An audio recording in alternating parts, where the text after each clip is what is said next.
ఏదో అర్థం బద్దం లేకుండా శివాలయాల్లో కొబ్బరికాయ కొట్టి పానవట్టం మీద పెట్టి నైవేద్యం పెట్టేస్తుంటారు.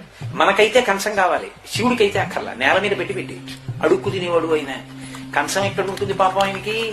అంత బుద్ధిహీనమైనటువంటి పూజలు చేస్తుంటారు. కొన్ని చోట్ల భావన ఉంటే కదా అసలు వాడు పరమేశ్వరుడు, వాడికి పెడుతున్నామన్న భావన ఉంటే కనీసం ఇంటికి వచ్చిన అతిథికి అరిటాకేసి పెట్టావు. పరమశివుడి కర్మ నేల మీద పెట్టి నైవేద్యం పెడితే ఏరుగు తినడానికైనా కనీసం ఓ పళ్ళెం అక్కడ పెట్టి పళ్ళెంలో నైవేద్యం పెడదామని ఉండదు.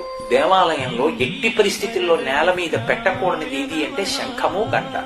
మీరు ఎక్కడ చూడండి ఆ రెండు నేల మీదే ఉంటాయి. అసలు గంట తీసుకెళ్లి నేల మీద పెట్టకుండా పెట్టుకోవడానికి స్థానం ఉండాలి. అసలు గంట ముట్టుకోవడానికి వీలు అలవాటు లేని వాళ్ళు. గంట వాయించారంటే గంటా స్థానము నుండి తీయాలి. అందుకే ఘంటాపాణి అని గంట కొట్టడానికి ప్రత్యేకమైనటువంటి శిక్షణ ఉంటుంది. వాటిని ఎప్పుడు వేలాడదీసి ఉంటాయి. వాటిని కొడతారు తప్ప గంట తీసుకెళ్లి నేల మీద శంఖం